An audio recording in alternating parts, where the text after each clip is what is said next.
Hello and Merry Christmas. Welcome back to the Cupcake Jemma channel with me, Gemma. I've got my party earrings on. I'm all set for Christmas. I hope you guys are too. There's one thing you're gonna need, especially if you live in a cold country like me, hot chocolate. Now, hot chocolate is my go-to beverage, basically from about October, as soon as it starts getting a bit chilly. Tea can get in the bin. Coffee, I still do need coffee in the morning, but if I'm going out and about, I will always order a hot chocolate. And I'm a bit of a connoisseur, I think. We do an amazing hot chocolate in Crumbs and Doilies. We use chocolate ganache, which is obviously a bit of a labour of love. I have a trick up my sleeve for making a hot chocolate at home, because I quite often do it for Eden, especially when she comes in from school and she wants a little sweet treat. I do like to bond with her over chocolate. My hot chocolate recipe is something you can prepare in advance and then use as and when you need to. And it is, let's see, 1, 2, 3, 4, 5.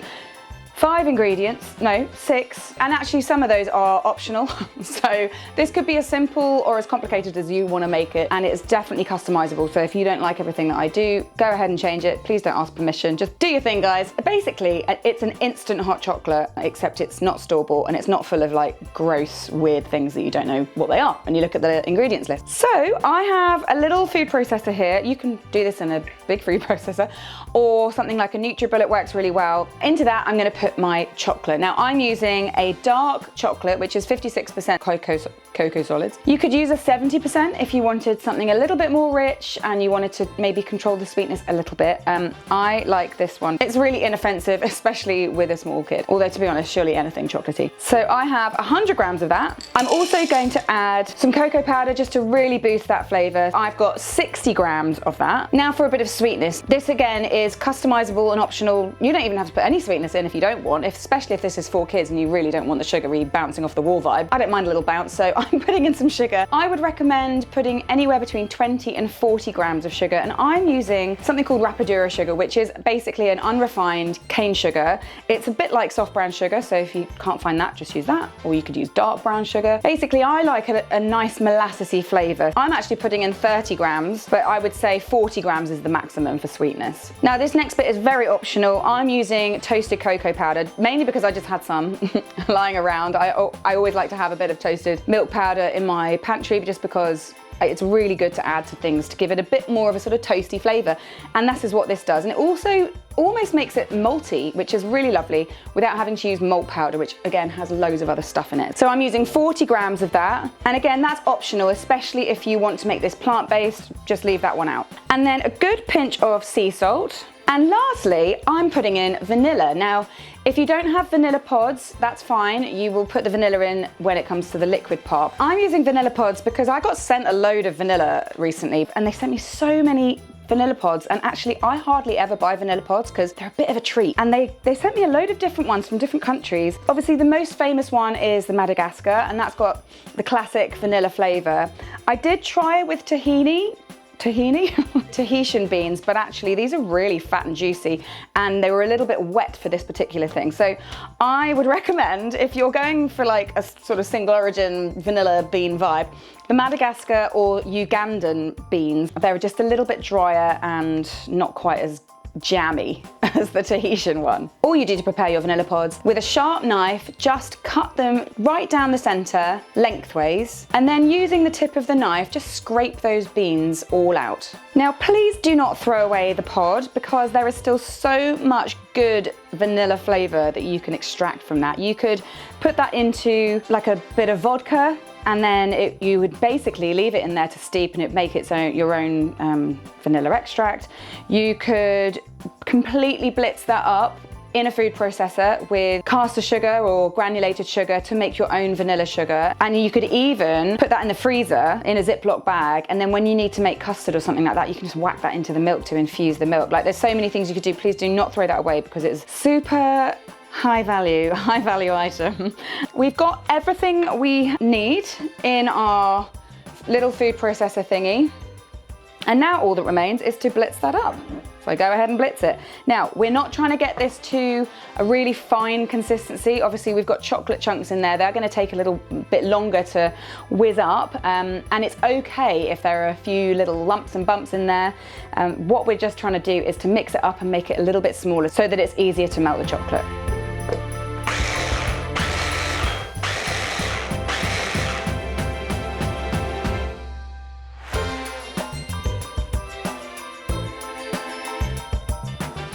Oops. Can't fit it in my jar, but that's okay because I'm about to actually make some hot chocolate for myself. But first, I'm gonna make something very special. This, again, is completely optional, but you know, it is Christmas, so let's really go crazy. I'm gonna make homemade marshmallow fluff. So this is a really nice recipe. It's a similar technique and similar ingredients to an Italian meringue. And you could make Italian meringue if you wanted it to be a little bit more light. But a true homemade marshmallow fluff needs to be sort of spreadable, and there is a different ratio of sugar to liquid glucose or any invert sugar. In Italian meringue, I would put a tiny bit of liquid glucose just to stabilize the meringue.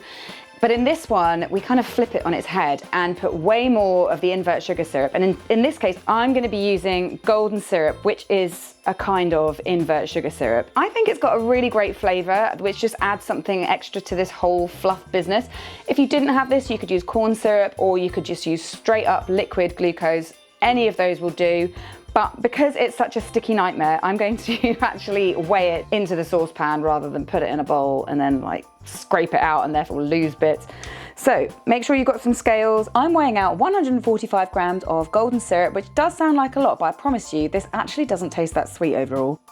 Then to that, I'm adding 50 grams of water and 85 grams of caster sugar. And then I'm popping in a sugar thermometer just to make sure I can keep an eye on the temperatures. And I'm setting that over a medium heat. Now, what we're ultimately looking for is a temperature of 115 degrees C. So let that bubble away. But when it gets to 110 degrees C, that's when you can start whisking your egg. And I'm using 60 grams of egg. Just get that going on a medium to high speed. And then what you're aiming for is a soft peak consistency by the time your syrup has reached that 115, 116 degrees C temperature. Once your syrup reaches 115 degrees C, your egg whites should be soft peaks, and now you need to pour that very carefully while the mix is still going around quite fast, ideally down the side of the bowl so it doesn't spray everywhere because this is very, very hot. Pour it all in, and when you finish, just let that whisk on that medium-high speed for 7 to 10 minutes until the bowl is cool to the touch. Now, when it's nearly at the end of its mixing life, you can add your flavoring. So I'm gonna add a bit more vanilla, and I'm also adding a little pinch of salt.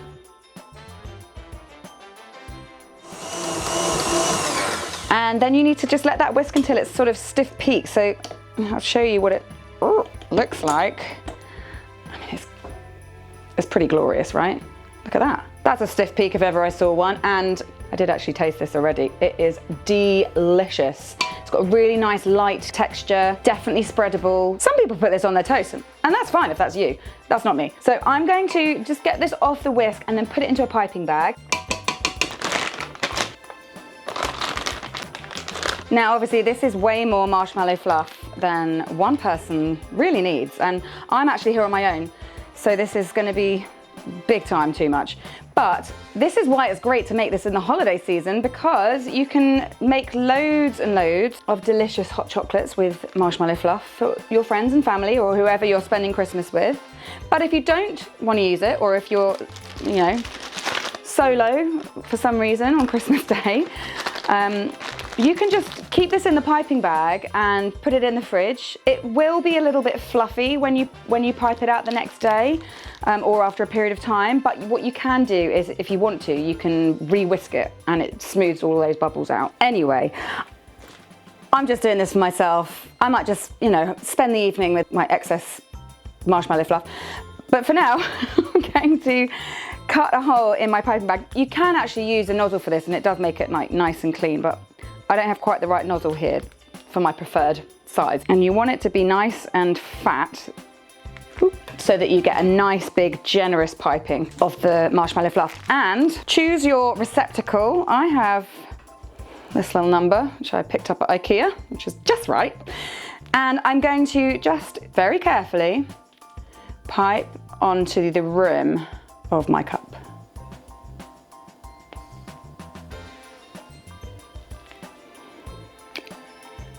Now, I think we can all agree what's going to happen in the future. Future me is going to get a lot of marshmallow fluff all over my mouth. It's going to be messy. But you know, if you can't get a little bit messy at Christmas, I don't know what is the point of life. Now, this isn't finished, you guys. This requires heat, and I have my trusty blowtorch, so I'm going to toast it.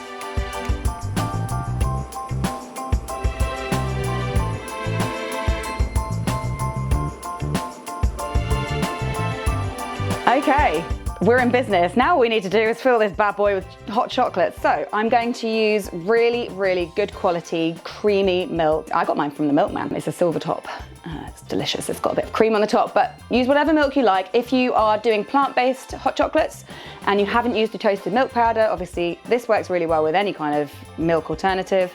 I like it with oat milk actually. It's really nice. What else do I need to tell you? Oh yes, so depending on the size of your mug, you'll want anywhere between like 200 and 240 grams of milk to fill your cup. And for each cup, I would recommend using 2 to 3 tablespoons of your mixture, which is filled to the brim and going to explode.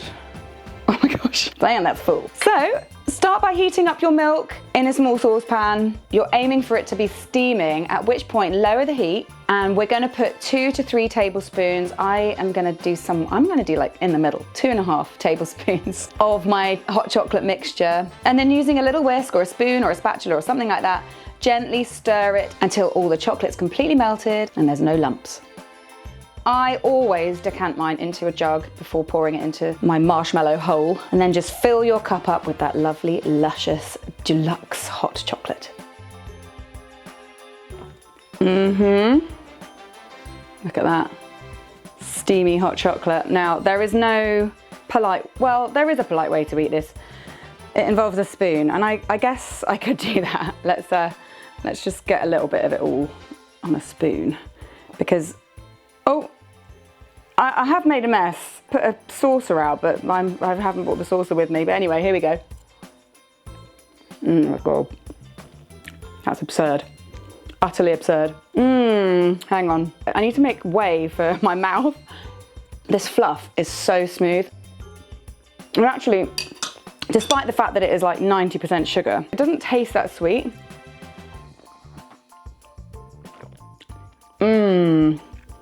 That is delicious hot chocolate. Really, really delicious.